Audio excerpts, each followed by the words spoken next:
जीवन बदल जाता है सत्य के संग से।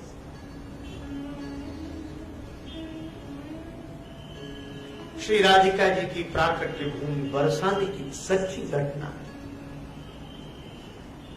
एक बड़े संपन्न सेठ जी रहते थे बरसाने में। जो रस बरस रहो बरसाने, सो रस तीन लोक में नाए। पर उस बरसाने में रहने वाले सेठ जी भी अत्यंत दुखी। उनके जीवन में सब कुछ था, 3 बेटे, बेटों के विवाह हो गए, 3 बहुएं, आलीशान मकान, बाजार में शानदार दुकान। पर सेठ जी इसलिए दुखी थे कि उनके कोई बेटी नहीं थी। संत का दर्शन हुआ। सेठ जी ने अपने दुख का कारण बताया। संत बोले दुखी होने की आवश्यकता नहीं। जिस वस्तु का जीवन में अभाव हो उसकी जगह भगवान का भाव स्थापित कर दो।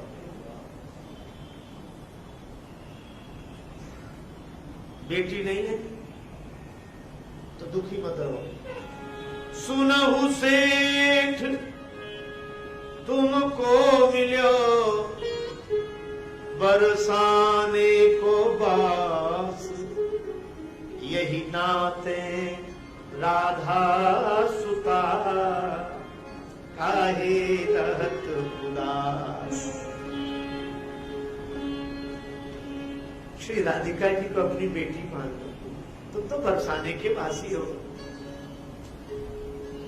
सत्य की कृपा, सेठ जी का सौभाग्य, राधा रानी का अनुग्रह, सेठ जी के मन में यह दृढ़ धारणा बैठ गई। संत ने श्री राधिका जी का एक चित्र मंगवाया। सेठ जी ने अपने कमरे में प्रतिष्ठित किया, बार बार प्रणाम किया, आंखों में आंसू भर आए। नियम बना लिया, दुकान पर जाते तो प्रणाम करके जाते, लौटते तो प्रणाम करते, राधे राधे करके सो जाते, जागते तो राधे राधे करते। जीवन बदल गया। अब तो कोई भी मिलता तो कहते 3 बहू बेटे हैं घर में, सुख सुविधा है पूरी, संपत्ति भरी भवन में रहती, नहीं कोई मजबूरी। कृष्ण कृपा से जीवन पथ में आती कोई न बाधा, मैं बड़ भागी पिता हूँ, मेरी बेटी है श्री राधा। श्री राधा राधा इसी भाव में रहते। राधा रानी की कृपा हो गई। सेठ जी के घर चूड़ी पहनाने वाली आई, मनिहानी को नियम यह था, तीनों बहुओं को चूड़ी पहनाती थी और उसका जो पारिश्रमिक मजदूरी रहती वो दुकान से देती। हमेशा की तरह बहुओं को चूड़ी पहना रही थी। अब एक बहू आई, ऊपर घूंघट डालकर हाथ बढ़ाया, मनिहार के उसे चूड़ी पहना दी दोनों हाथों में। तब तक दूसरी बहू आई, उसने भी चूड़ी पहनी। अंत में तीसरी बहू की चूड़ी पहनकर चली गई। और वो जैसे ही गई तब तक यह क्या, मनिहार के सामने एक हाथ और बढ़ा दिया। मनिहार ने देखा ये कौन। श्री राधिका जी के मन में लगा कि मेरे पिता के घर चूड़ी पहनाने वाली आई है, मैं भी चूड़ी पहन। मनिहार देखते गए, उसको लगा कोई इनके घर आया होगा मेहमान, तो मैं चूड़ी पहना। श्री राधिका जी पर चूड़ी। अब बहुएं तो घूंघट डालकर अपने अपने घर में चली गई, किसी ने नहीं देखा। श्री राधिका जी अंतर्धान हुए। मनिहार पहुंची दुकान पर, सेठ अच्छा घर गई थी, बहुओं को चूड़ी पहना ने, ले लो भाई। मनिहारिन बोली पैसे ज्यादा चाहिए। क्यों, दाम बढ़ा दिया है क्या? नहीं नहीं, दाम तो वही है, पर आज मैंने 3 को नहीं 4 को चूड़ी पहना दी।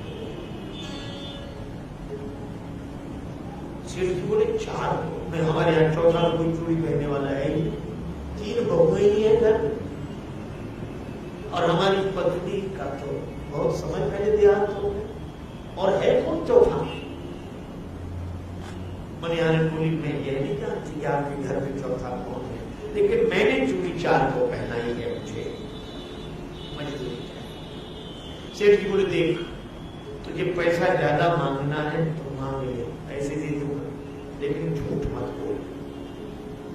मनिहारिन बोली मैं कोई भीख मांग रही हूं, मैं तो अपनी मजदूरी मांग रही हूं। सेठ जी ने कहा तो मैं नहीं देता, झूठ बोलती नहीं दिए, जितने पैसे दिए थे वही दिए, नहीं दूंगा जब तक छानबीन नहीं कर ली। मनिहारिन बोली कोई बात नहीं, मैं कोई झूठ बोल रही हूँ, वो छानबीन करके देख रहे।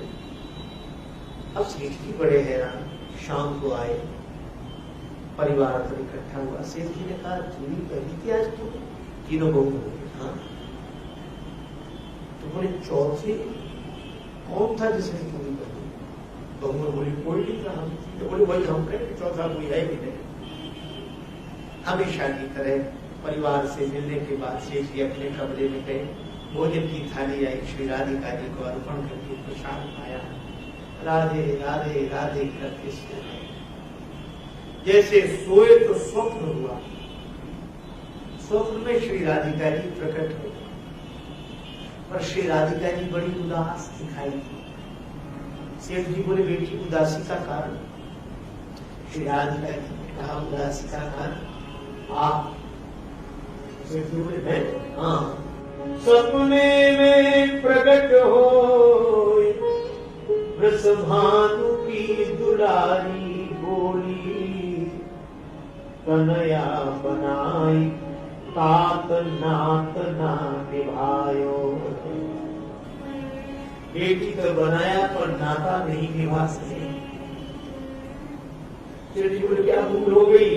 राधिका जी बोली चूड़ी पहरनी में ज्ञानी पितुगे काली, आप मनिहारिन को मोल ना चुकायो।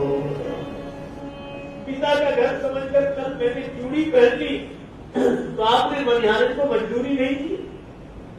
सेठ जी सपने में ही रोने लगे, बेटी मुझे याद नहीं। राधिका जी बोली 3 बहू याद, किंतु बेटी नहीं याद रही। 3 बहू याद है, बेटी की याद नहीं आई। इतना कहते कहते राधिका जी बोली